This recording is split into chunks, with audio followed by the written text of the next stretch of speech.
Hi guys, well today I'm going to be making this starry nightlight with LEDs. I'm Lynn and this is the Darbin Orbit channel.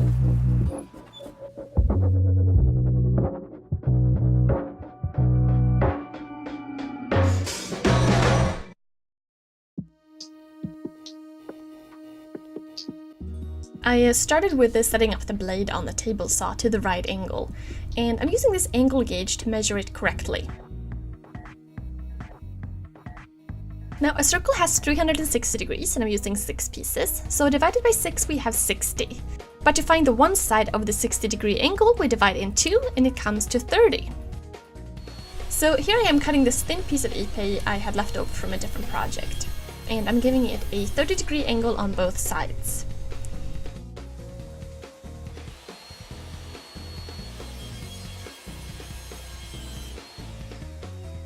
Then I cut it in 6 pieces on the miter saw.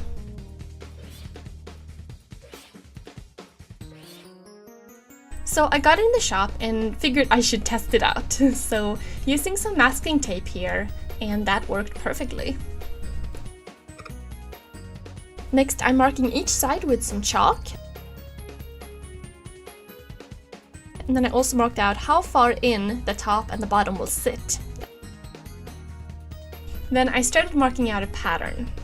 So I wanted a starry design, nothing that felt too uniform, so I just kind of played around with the basic clusters here of stars. Then I just took off the tape and improved the design wherever it needed it. It's all very scientific, you see.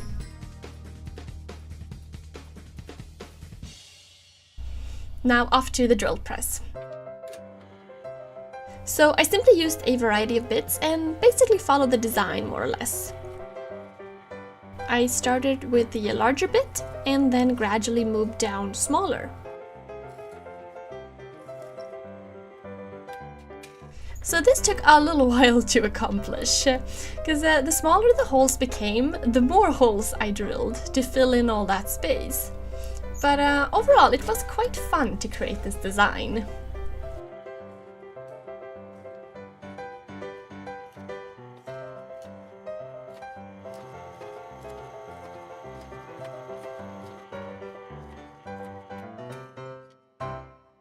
Now for the top and the bottom, I had some thicker 3/4 inch pieces of Ipe that I'm just gluing together.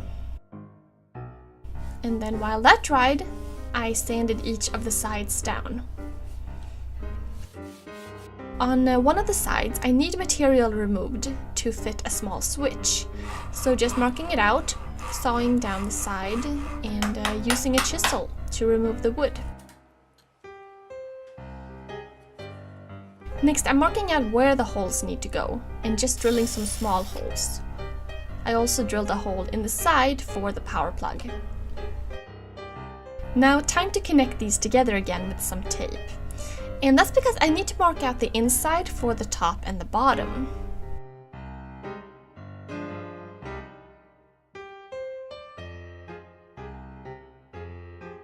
Once I had that marked out, I took the piece out to the bandsaw and cut it to size. I also drilled some holes in the top piece to match the design, and then I began gluing everything up. In here I just made sure I had the order right of the sides, which I had marked out earlier to preserve the pattern.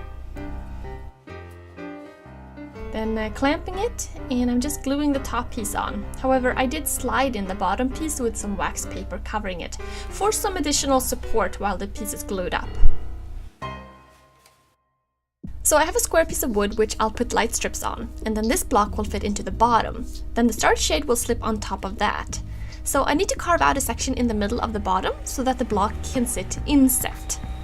And I started with drilling out a hole on the drill press, and then I did some chisel work to remove the corners.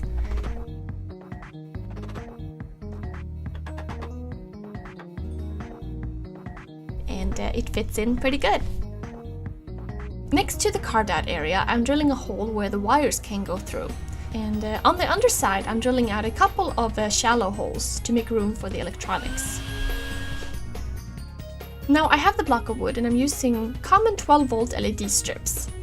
Basically, I'm gluing a few strips down one side and then overlaying a few more down the other side.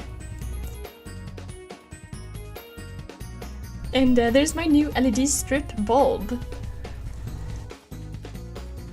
To solder the lights together, I'm soldering all the positives on one side and all the negatives on the other. And that's just because it was neater that way.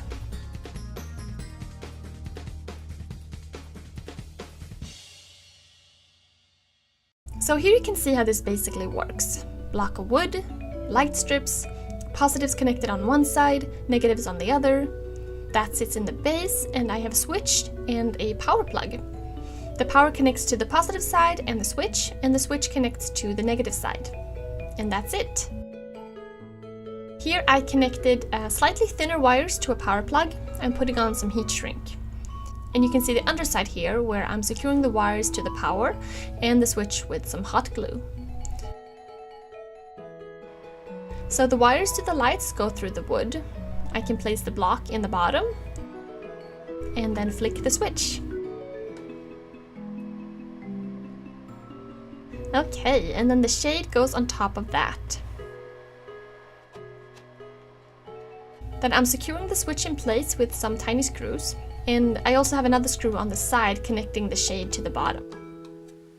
Now for a finish, I'm starting out with some shellac, and I'm simply putting it on with a cloth. And I really like this because it's a natural finish and it dries really quickly, so I can sand it lightly and then put on a second coat. Now to make the shade super smooth, I'm applying some of my raw linseed oil beeswax polish with some steel wool.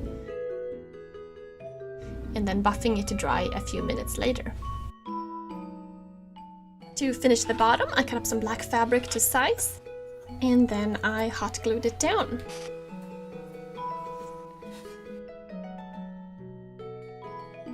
So in total, this setup uses about 6 watts of power. I'm often asked if these lights produce a lot of heat, and after an hour of being used, the LED bulb I created can safely be handled.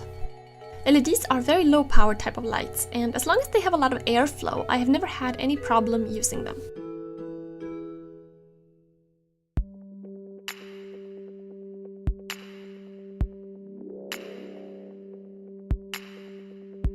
So this was a really fun project, and I think one of the reasons for that is that I didn't have much of a plan when I started out.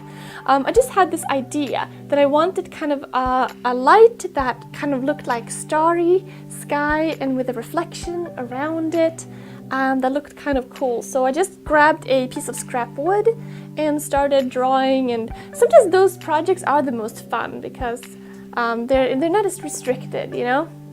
So anyway, I'm really happy about the way it came out, and I think Ipe worked out really well. Or, you know, any dark wood would have been good, but it just provides a nice amount of contrast. I think this would actually look really cool in the middle of a table or around, you know, something where you can see all sides. Or you can use it as an accent light, or, you know, as a night lamp in the bedroom. And I put a lot of lights in here, and if you had it in, you know, at night, you wouldn't need quite as many lights. You could go a little bit less than I did. Now, if you are one of my patrons, this probably looks familiar to you because I did talk about this and showed it a little bit in my latest weekly Patreon vlog. And yeah, if you'd like to support what I do and help me grow this channel to reach more people, then you can check out the link below. I'll put a link to my Patreon page. And yeah, I really appreciate it. I have a lot of fun doing my vlogs each week. Yeah, I'll also put links in the description to the products that I used if you're interested in that. Thank you guys so much for watching. Don't forget to subscribe if this is your first time here so you don't miss any of my upcoming projects. See you guys soon. This whole shop feels a bit like a spaceship right now. All of the lights moving.